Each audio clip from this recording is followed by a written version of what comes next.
देखिए, एक इससे पहले कि हम इस श्लोक पे कुछ बोलें, मैं एक विचार कर रहा था कि हमारी मुक्ति और बंधन के लिए इस जगत में बहुत सारी वस्तुएँ हैं, लेकिन जब तक हम श्रवण नहीं करते, हमको पता नहीं चलता कि किस चीज़ से मुक्ति हो रही है और किस चीज़ से बंधन हो रहा है। समझ रहे हैं ना मेरी बात? दाल-चावल खा रहे हैं सान-सान करके, तो पता नहीं चल रहा है कि बंध जा रहे हैं और भगवान का प्रसाद ग्रहण कर रहे हैं, तो पता नहीं चलता है कि मुक्त हो जाते हैं।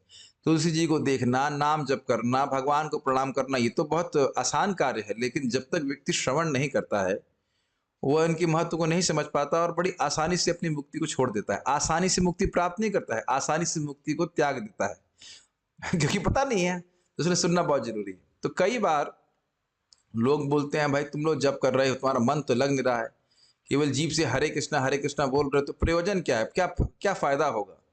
तो वैसे तो कुछ भक्त जानते होंगे और कुछ लोग नहीं भी जानते होंगे, तो सबके लिए बोल रहा हूँ ये। नाम में केवल जीभ ही लग पाई तो क्या कुछ लाभ है? अगर जीभ लग रही है उच्चारण करने में, तो क्या जीव को कुछ लाभ है? ये बहुत प्रसिद्ध श्लोक है, यहाँ सुंदर तरीके से दिखाया गया है। कपिल देव भगवान, भगवान के अवतार में अपनी माता देवहूति को उपदेश दे रहे हैं और क्या बोल रहे हैं देखिए। अहो बता श्वापचतो गरियान यज्जिह्वा अग्रे वर्तेते नाम तुभ्यम् ते पुस्तपहस्ते जुहुवुः सस्नुरार्या ब्रह्मानुचुर नाम गृणन्ति ये ते। अहो बता, तो इतनी संस्कृत सब समझ ही गए होंगे, कितने आश्चर्य की बात है। अहो अलम श्लाघ्य, इसी प्रकार से अहो बता, कितना आश्चर्य की बात है। क्या आश्चर्य कह रहे? श्वपचतो, श्वपच किसी कोई व्यक्ति कुत्ता खाने वाले क्या भी क्यों ना पैदा हुआ हो, तो गरियान, वह गरियान है, श्रेष्ठ है। तो अब बोल रहे हैं, ये तो नहीं बोल रहे हैं किससे श्रेष्ठ है, अर्थात ब्राह्मण से भी श्रेष्ठ है। अच्छा, क्या बात कर रहे हैं? कुछ देख के बोलिए। नहीं नहीं, हम देख के ही बोल रहे हैं। क्यों? यद जिह्वा अग्रे, जिसके जीव के अग्रभाग पे, हरे कृष्णा, जीव के अग्रभाग पे वर्तते, होता है नाम। नाम शब्द यहाँ पे एक वचन में एक नाम होता है। और तुभ्यम का आशय यह है कि वह कृष्ण को प्रसन्न करने के लिए नाम उच्चारण करना है। मेरे से एक गलती हो गई, मैंने फोटो देख करके भ्रमित हो गया, क्षमा कीजिएगा। ये है माता देवाहूति कपिल देव को बोल रही, कपिल देव माता देवाहूति को नहीं बोल रहा है। पिक्चर देखकर मैं भ्रमित हो गया, क्षमा कीजिएगा। ये माता देवाहूति कपिल देव को बोल रही कि हे भगवान, कितने आश्चर्य की बात है कि आपका एक नाम भी कोई उच्चारण कर रहा है, आपको प्रसन्न करने के लिए, जीव के अग्रभाग पर उसका नाम, आपका नाम आ रहा है, तो वह तो कुत्ता खाने वाले से भी श्रेष्ठ है। अरे भाई, कुत्ता खाने वाले का कोई पैदा हुआ तो पाप किया होगा ना। आप ऐसे क्यों कह रहे हैं कि ब्राह्मण से भी श्रेष्ठ है? तो कह रहे तेपुस तपा, क्योंकि नाम उच्चारण आ रहा है तो समझ लेना चाहिए कि उसने सारी तपस्याएं कर ली हैं। समझ रहे हैं? जुहवु, सारे होम यज्ञ इत्यादि कर लिए हैं। सस्नु, सारी पवित्र नदियों में स्नान कर लिया है। शब्द मुश्किल नहीं है स्मरण करने में।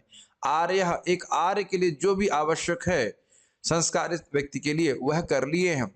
ब्रह्म का मतलब होता है वेद, ब्रह्मानुचुर मतलब वेदों को बार बार पढ़ लिया। द्विवेदी, चतुर्वेदी, पंचवेदी, और पंचवेदी तो नहीं होता, मतलब सारे वेदों को बारंबार पढ़ लिया है। ठीक है कि नहीं? ऐसा क्यों बोल रहे हो? नाम गृणन्ति ये थे, क्योंकि वह आपका नाम उच्चारण कर रहे हैं। श्रीमद् भागवतम के तीसरे स्कंद का 33वां अध्याय का 7वां श्लोक। लेकिन श्रील प्रभुपाद जी इस तात्पर्य में दो बातें समझाते हैं। एक, व्यक्ति को यह भावना नहीं होनी चाहिए कि मैं भगवान बन जाऊंगा। दूसरा, धंधे के लिए, पैसे के लिए नाम उच्चारण नहीं करना चाहिए, ये नाम अपराध है। तो फिर नाम की शक्ति हमको पूरी प्राप्त नहीं होती, क्योंकि भगवान का नाम हमसे अप्रसन्न होता है। इस तरह से वो एक व्यक्ति है, लेकिन अगर निरपराधिक रूप से नाम उच्चारण कर रहा है तो उससे श्रेष्ठ कोई व्यक्ति नहीं है। और प्रभुपाद वहां बताते हैं कि हरिदास ठाकुर जी को भोग, मतलब श्राद्ध पात्र अर्पित करके श्रील अद्वैताचार्य जी कहते हैं कि मैंने करोड़ों करोड़ों ब्राह्मणों को खिला दिया, क्योंकि आप इस प्रकार के शुद्ध भक्त हो जिसको मैं ये भगवान का प्रसाद दे रहा हूं। तो समझ में आ रहा है कि अगर किसी व्यक्ति को गरियान, श्रेष्ठ बनाना है तो क्या करना होगा? हरे कृष्ण मंत्र का स्पष्ट उच्चारण करना होगा। ठीक है? और इसमें उदाहरण और भी दिया गया था कि मान लो कोई व्यक्ति जज है, तो स्वाभाविक सी बात है कि उसने क्या कहते हैं, एलएलबी कर रखा होगा पहले से।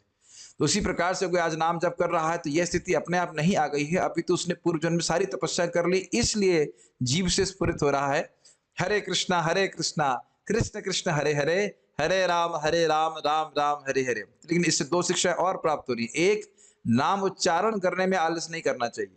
जैसा बोला गया है हरे कृष्ण मंत्र, इसके एक एक अक्षर को ठीक बोलना चाहिए। एक एक नाम में इतना लाभ है, बताइए। और दूसरा, अब आप सोचिए कि जो व्यक्ति जप करते समय सो गया, उसका कितना नुकसान हो गया है कि नहीं। और कभी विचार कीजिए कि कोई पंडित जी आपकी शादी करवा रहे, मतलब मान लो किसी की शादी करवा रहे हैं, और उसमें साहा करते हा हा करते करते सो जाए, तो आप गुस्सा नहीं हो जाएंगे? क्या कर रहे हो, यज्ञ करते समय सोते हो? तो इसलिए भले उसका मन न लग रहा हो, लेकिन उच्चारण तो करना चाहिए ठीक से। तो इसलिए मंत्र जप में उच्चारण बहुत महत्वपूर्ण है। सभी लोग अच्छे से उच्चारण करते हुए कीजिए। केवल उच्चारण करने का सलाह है, और उसमें भी अगर आपने गंभीरता से सुना, मंत्र का अर्थ का विचार किया, उसका तो कहना ही क्या। ठीक है, केवल जीभ से क्या जिह्वा स्पर्शे आचंडाले सबक उद्धारे, केवल जीभ से स्पर्श करने मात्र से चंडाल पर्यंत व्यक्ति का उद्धार करने वाला है। तो फिर पुण्यात्मा का तो कहना ही क्या। हरे कृष्णा।